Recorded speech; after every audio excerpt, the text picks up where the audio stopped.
হিন্দু ধর্মের একজন শ্রদ্ধেয় সাধক এবং আধ্যাত্মিক ব্যক্তিত্ব লোকনাথ বাবার মৃত্যুবার্ষিকী স্মরণে তিরোধান দিবস পালন করা হয়। লোকনাথ বাবা বাবা লোকনাথ ব্রহ্মচারী নামেও পরিচিত। ভারতের বাংলা অঞ্চলে 1730 সালে জন্মগ্রহণ করেছিলেন এবং 1890 সাল পর্যন্ত বেঁচে ছিলেন বলে মনে করা হয়। কথিত আছে যে তিনি 160 বছর বয়স অবধি পৌঁছেছিলেন। লোকনাথ বাবা তার জীবনের বেশিরভাগ সময় ধ্যান এবং আধ্যাত্মিক অনুশীলনে ব্যয় করেছিলেন। তিনি ঈশ্বরের প্রতি ভালোবাসা, করুণা এবং ভক্তির বার্তা ছড়িয়ে দিয়ে ব্যাপকভাবে ভ্রমণ করেছিলেন। তার অনুসারীরা তাকে ঐশ্বরিক চেতনার জীবন্ত মূর্ত প্রতীক হিসেবে গণ্য করে। লোকনাথ বাবার তিরোধান দিবসটি বিভিন্ন আচার অনুষ্ঠানের দ্বারা পালিত হয়, বিশেষ করে পশ্চিমবঙ্গ এবং বাংলাদেশের মতো অঞ্চলগুলিতে যেখানে তার অনুসরণ শক্তিশালী। লোকনাথ বাবার তিরোধান দিবসে লোকনাথ বাবাকে উৎসর্গ করা মন্দির ও আশ্রমে ভক্তদের ভিড় চোখে পড়ার মতো। প্রার্থনা, ধ্যান, শাস্ত্রপাঠ, বিশেষ পূজা অর্চনার মাধ্যমে এবং প্রসাদ নিবেদনের মাধ্যমে ওই দিনটি উদযাপন করা হয়। লোকনাথ বাবার তিরোধান দিবসটি বাংলা জ্যৈষ্ঠ মাসের 19তম দিনে অর্থাৎ 19 তারিখে পালন করা হয়। 2024 সালে এই দিনটি 3রা জুন পড়েছে, অর্থাৎ এই দিনই পালিত হবে। এই দিনটি লোকনাথ বাবার মৃত্যুবার্ষিকীকে স্মরণ করে, যিনি তার আধ্যাত্মিক শিক্ষা এবং অলৌকিক ক্ষমতার জন্য অনেক ভক্তদের দ্বারা শ্রদ্ধেয়। তো বন্ধুরা, এখন বলবো লোকনাথ বাবার পূজার নিয়ম বা লোকনাথ বাবার পূজার পদ্ধতি। তো লোকনাথ বাবার পূজা করার নিয়ম সাধারণত বেশ সহজ এবং ভক্তির সঙ্গে করা হয়। এখানে লোকনাথ বাবার পূজা করার কয়েকটি সাধারণ নিয়ম আমি বলে দিচ্ছি।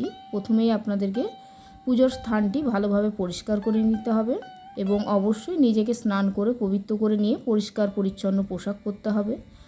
আর পুজোর সামগ্রী হিসেবে ফুল, ধূপ, প্রদীপ, প্রসাদের মধ্যে ফল, মিষ্টি, পঞ্চামৃতের জন্য দুধ, দই, মধু, ঘি, চিনি এবং পবিত্র জল প্রস্তুত রাখতে হবে।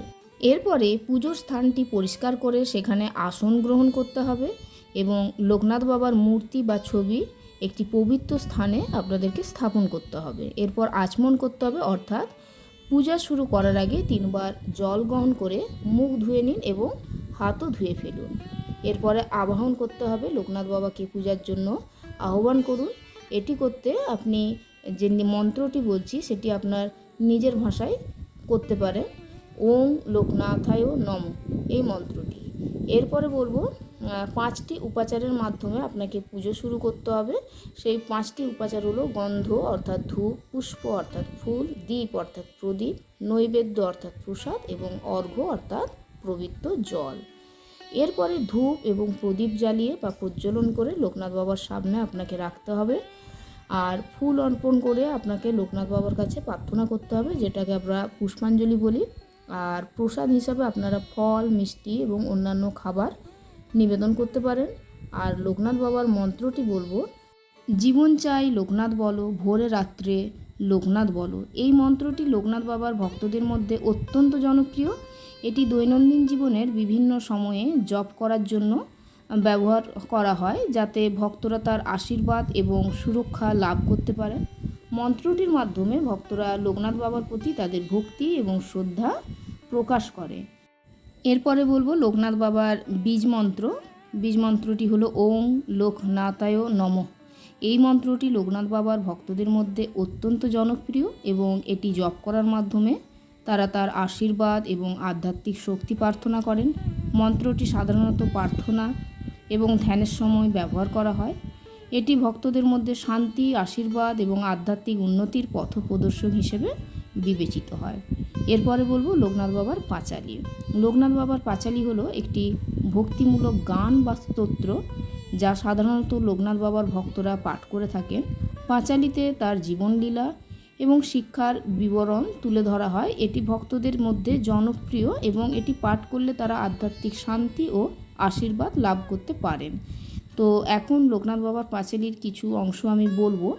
জীবন চাই লোকনাথ বলো, ভোরে রাত্রে লোকনাথ বলো, দুঃখে সুখে লোকনাথ স্মরণ করবে তোমার জীবন মরণ।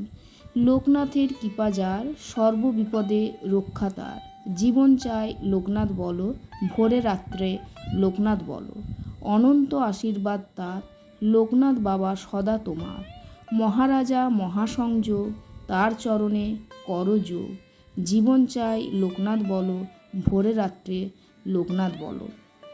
এরপর পাঁচালি শেষ করে লোকনাথ বাবার কাছে নিজের এবং অন্যদের কল্যাণের জন্য প্রার্থনা করুন। এরপরে পূজার শেষে আরতি করুন। আরতি করার সময় ঘণ্টা কাঁসর আপনি বাজাতে পারেন। এরপর বলবো পূজা শেষে প্রসাদ বিতরণ করুন এবং নিজেও প্রসাদ গ্রহণ করুন। সবশেষে লোকনাথ বাবার কিছু বাণী আমি আপনাদের সামনে তুলে ধরব। লোকনাথ বাবার বাণী বা উক্তি তার ভক্তদের মধ্যে অত্যন্ত জনপ্রিয় এবং তাদের জীবনে আধ্যাত্মিক দিশা প্রদানের জন্য মূল্যবান। লোকনাথ বাবা তার জীবনে যে জ্ঞান এবং শিক্ষা প্রচার করেছেন সেগুলো আজও ভক্তদের মধ্যে প্রচলিত। তো তারই কিছু উল্লেখযোগ্য বাণী এখন আমি আলোচনা করব। প্রথমেই যেটি বলবো 1 নম্বরে, যে সবসময় আমাকে মনে রেখো, আমি তোমাদের পাশে থাকব এবং তোমাদের সুরক্ষা করব। এই বাণীটি ভক্তদের প্রতিদিন লোকনাথ বাবাকে স্মরণ করার জন্য অনুপ্রাণিত করে, যাতে তারা তার সুরক্ষা এবং আশীর্বাদ লাভ করতে পারেন। 2 নম্বরে বলবো, মানুষকে ভালোবাসো, মানুষকে সেবা করো, মানুষই জগন্নাথ। লোকনাথ বাবা মানুষকে ভালোবাসা এবং সেবা করার ওপর জোর দিয়েছেন, কারণ তার মতে মানুষের মধ্যেই ঈশ্বরের অস্তিত্ব রয়েছে। এরপর 3 নম্বরে বলবো, মানুষের দুঃখে মানুষের পাশে দাঁড়ানোই প্রকৃত ধর্ম। এই বাণীটি মানবতার সেবার গুরুত্ব সম্পর্কে শিক্ষা দেয় এবং মানবতার প্রতি দায়িত্ব পালন করতে উদ্বুদ্ধ করে। 4 নম্বরে বলবো, নির্ভয়ে থাকো, আমি তোমাদের সঙ্গে আছি। লোকনাথ বাবা তার ভক্তদের সাহস এবং ভরসা দেন যে তিনি সর্বদা তাদের সঙ্গে আছেন এবং তাদের রক্ষা করবেন। 5 নম্বরে বলবো, সত্যকে ভালোবাসো, সত্যর পথে চলো, সত্য তোমাকে মুক্তি দেবে। এই বাণীটি ভক্তদের সত্যর পথে চলতে এবং সত্যকে আঁকড়ে ধরতে উৎসাহিত করে। 6 নম্বরে বলবো, শান্তি ও ভালোবাসা ছড়িয়ে দাও, এগুলোই জীবনের প্রকৃত সম্পদ। লোকনাথ বাবা শান্তি এবং ভালোবাসার গুরুত্ব সম্পর্কে শিক্ষা দিয়েছেন এবং এগুলোকে জীবনের প্রকৃত সম্পদ বলে বিবেচনা করেছেন। লোকনাথ বাবার এই বাণীগুলো ভক্তদের জীবনে দিশা প্রদানের অত্যন্ত মূল্যবান এবং তাদের আধ্যাত্মিক এবং নৈতিক জীবনযাপনে পথপ্রদর্শক হিসেবে কাজ করে।